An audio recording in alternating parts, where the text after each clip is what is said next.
New Year's Day in the 1970s meant more than champagne and countdowns. It meant survival food turned sacred. Black families filled their tables with dishes believed to bring luck, wealth, and protection for the year ahead. Each bite carried history, whispered by grandmothers who learned from their mothers. These weren't just recipes.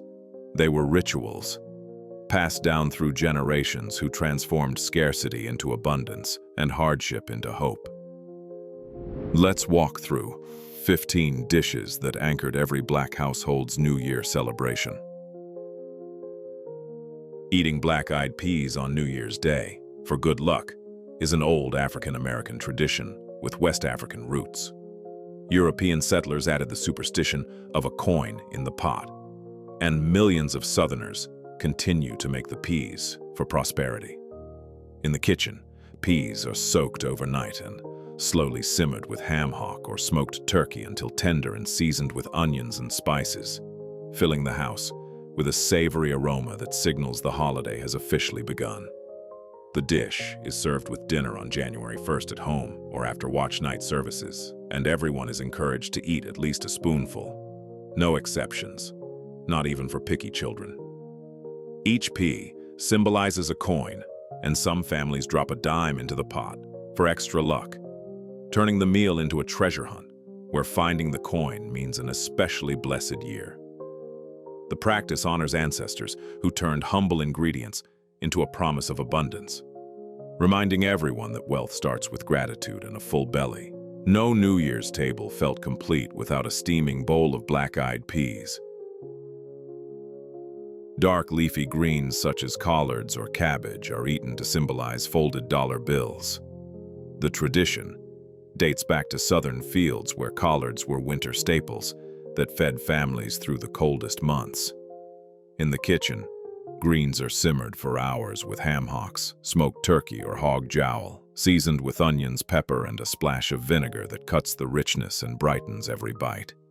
They're served alongside peas and cornbread at the New Year's Day meal, often at family homes or church potluck gatherings where pots are compared and recipes are guarded like state secrets. Elders joke that every bite of greens is worth $1,000, urging children to eat plenty so prosperity will follow, and kids who refused were met with stern looks and lectures about respect and fortune. Collards stand in for cabbage in the South and are a tangible hope for wealth in the coming year.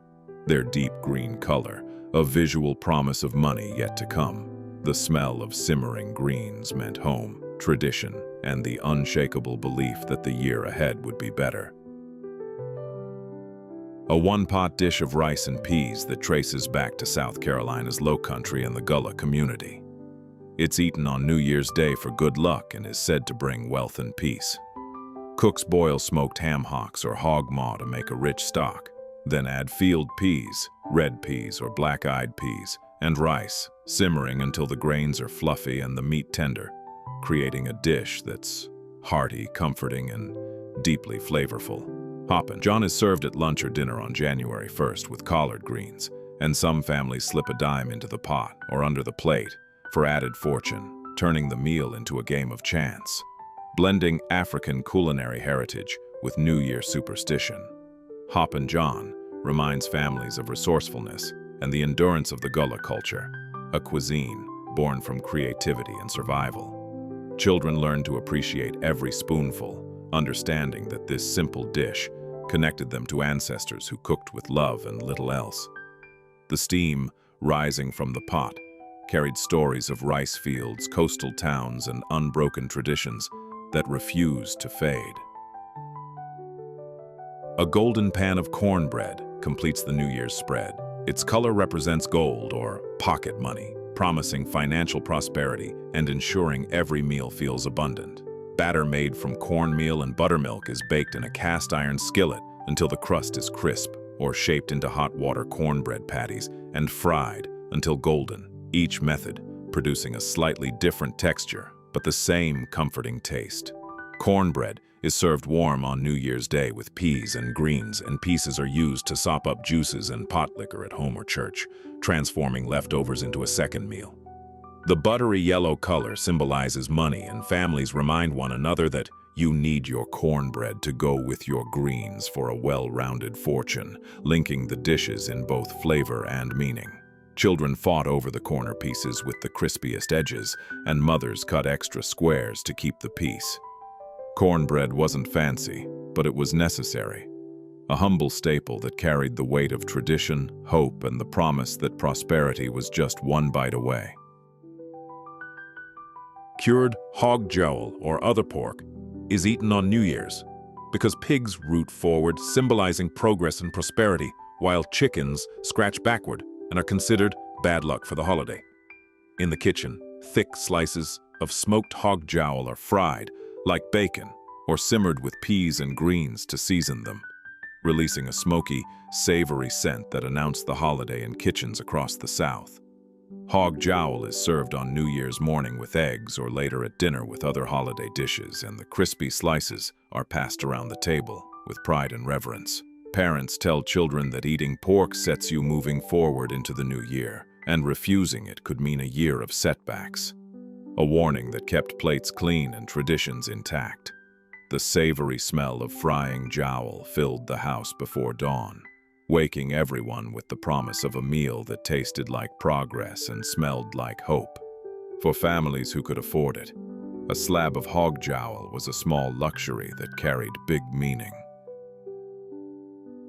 Hog intestines, painstakingly cleaned and boiled, chitlins became part of New Year celebrations because enslaved Africans were given pig offal and turned it into a delicacy, reclaiming dignity from scraps. In the kitchen, chitlins are soaked, scrubbed and simmered for hours with vinegar, onions and peppers, and the pungent steam often requires cooking outdoors or with every window open to spare the rest of the house.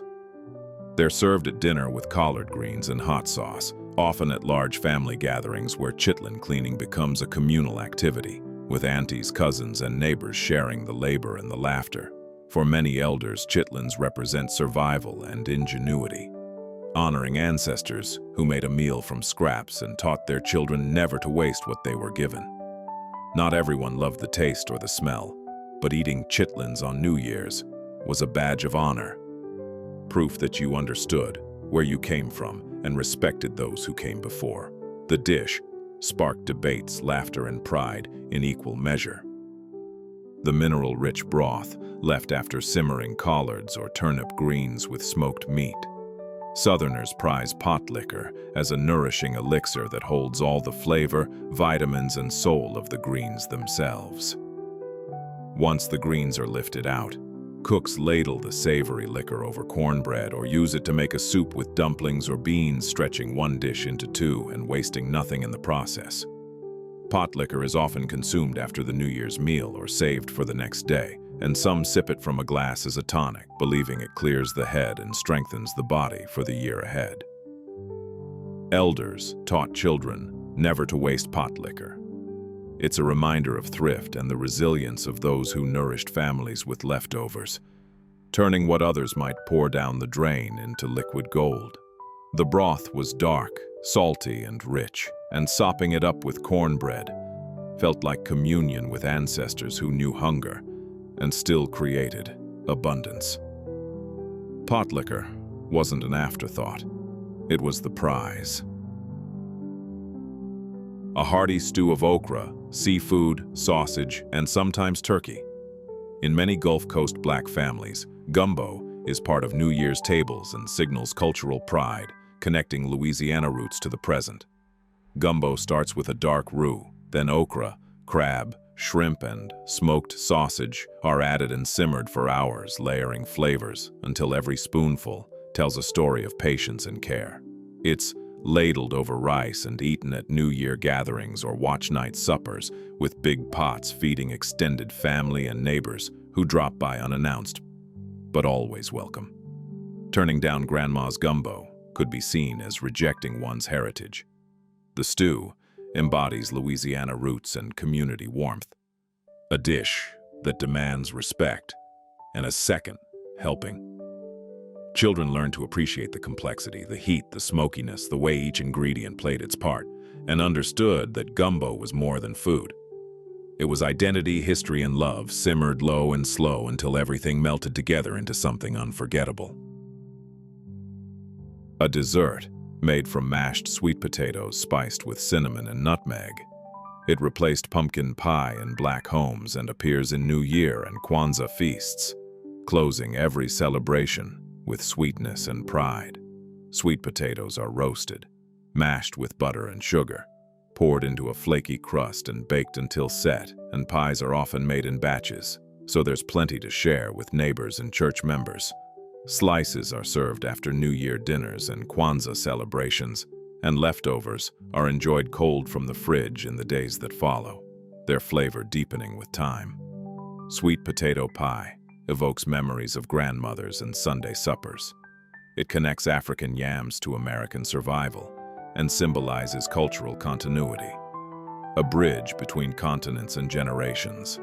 The filling was smooth, spiced just right, and every bite tasted like home. Warm, familiar, and made with hands that knew exactly how much love to fold in. No store-bought pie could compete with one baked by someone who learned the recipe by watching, not reading. A Louisiana tradition where red beans simmered with ham bones are served over rice.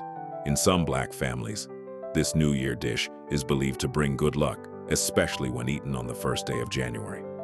The leftover ham bone from Sunday is cooked with kidney beans, onions, celery, and spices until creamy, then spooned over fluffy rice, creating a dish that's filling, flavorful, and deeply satisfying. Red beans and rice is eaten on January 1st, often mid-afternoon, freeing up time for chores like washing clothes since the pot bubbles unattended, making it practical and delicious in equal measure. Using leftovers to create a nourishing meal reflects thrift and self-reliance, and the dish is passed down as a mandatory part of the holiday because you can't start the year without red beans and rice. Children grew up believing this, and even after moving away, they'd call home to confirm the beans were on the stove. The dish was comfort, tradition, and a promise that no matter what, family would always feed you. Smoked ham hocks or neck bones flavor peas, beans, and greens. They are essential seasoning meats in New Year cooking, transforming simple vegetables into rich, soul-satisfying dishes. In the kitchen, hocks are simmered to make a savory broth. The tender meat is shredded into dishes while the bone enriches the stock, and every pot benefits from the smoky depth these cuts provide. They're included in pots of peas and collards for New Year's dinner, and children often gnaw on the salty meat when the pot is done, treating the bones like a prize after the meal is served. Using these inexpensive cuts to stretch ingredients honors ancestors' ingenuity and reminds families that even bones can yield abundance, that nothing is wasted and everything has value. Elders would say, "The flavor's in the bone," teaching younger generations that the best meals come from patience and respect for every part of the animal. A pot without a ham hock wasn't just incomplete. It was missing its soul, the secret ingredient that made everything else worth eating. Hog stomach, hog maw, and pig's feet are slow-cooked delicacies. These parts were among the scraps given to enslaved people and continue to be prepared for holiday meals, carrying history in every bite. In the kitchen, hog maw is cleaned, stuffed or stewed with spices, while pig's feet are pickled or braised until gelatinous. Both are seasoned with vinegar and peppers, filling the house with a sharp, tangy aroma that announced something special was cooking. They're plated at New Year dinners or exchanged in covered dishes with neighbors. Some older children grow into the acquired taste, learning to appreciate textures and flavors that take time to understand. Serving these dishes honors the tradition of nose-to-tail cooking and celebrates the strength of those who made do with what little they had, turning scraps into centerpieces and survival into art. Not everyone could stomach pig's feet, but those who did wore it like a badge, proof they came from people who refused to let anything or anyone go to waste. The gelatinous texture and vinegary bite were polarizing, unforgettable, and deeply respected. In some Black Southern households, fried fish replaces poultry on New Year's because it's believed that eating fowl might make good luck fly away. Fish symbolize forward movement and progress into the new year. In the kitchen, catfish or whiting fillets are dredged in seasoned cornmeal and fried in hot oil until crispy, then sprinkled with lemon or hot sauce, creating a golden crust that crackles with every bite. Fried fish is served at New Year's Eve suppers or brunch on January 1st, alongside greens and cornbread. Families gather in the kitchen while batches are fried in cast-iron skillets, the oil popping and the smell drawing everyone near. Elders explain that fish move forward and never backward, so eating fish will carry your fortunes ahead, while abstaining from chicken keeps luck from taking flight. A lesson passed down with every fillet placed on the plate. Children watch the fish turn golden and listen to the superstitions, learning that even the choice of protein carried meaning and intention. A platter of hot fried fish was more than a meal. It was a roadmap for the year ahead. Among Haitian Americans, New Year's Day is incomplete without soup Joumou, a squash soup that commemorates Haitian independence. Enslaved Africans were forbidden to eat it, so it symbolizes freedom and triumph over oppression. In the kitchen, calabaza, kabocha. Squash is pureed with cloves and herbs, then combined with marinated beef, pasta, and vegetables to create a hearty stew that's vibrant, aromatic, and deeply satisfying. Families start cooking in the early hours of January 1st and share big pots of soup with relatives and neighbors, turning the day into a communal celebration of heritage, resilience, and the promise of a better future. Eating soup Joumou each new year honors ancestors' struggle for liberation and serves as a toast to resilience and liberation, a ritual that connects Haitian communities across generations and borders. The soup was rich, warming, and full of history, a dish that tasted like victory and smelled like hope. Children grew up knowing that this was more than food. It was a declaration that freedom was worth celebrating every single year. The last day of Kwanzaa, Imani, coincides with New Year's Day. Many African American families celebrate with a feast of symbolic foods, such as black-eyed peas, greens, and sweet potato pie, honoring both the holiday and the new year. In the kitchen, dishes are prepared with care. Peas simmered, greens seasoned, pies baked, and a kinara of 7 candles lights the table, each flame representing one of the Nguzo Saba principles that guide the celebration. The feast is held at home or community centers on December 31st or January 1st. Children recite the 7 principles, while elders lead prayers and pour from the unity cup, sharing libations for ancestors and blessings for the future. The feast reinforces cultural pride and unity, sharing traditional dishes while reflecting on past struggles and hopes for the future, ties the new year to African heritage, creating a bridge between history and possibility. Every dish carried meaning. Every bite was intentional, and the table became a sacred space where food, faith, and family converged. The Kwanzaa feast wasn't just a meal. It was a mission statement, a reminder that culture, community, and self-determination were worth celebrating every day, but especially on the 1st.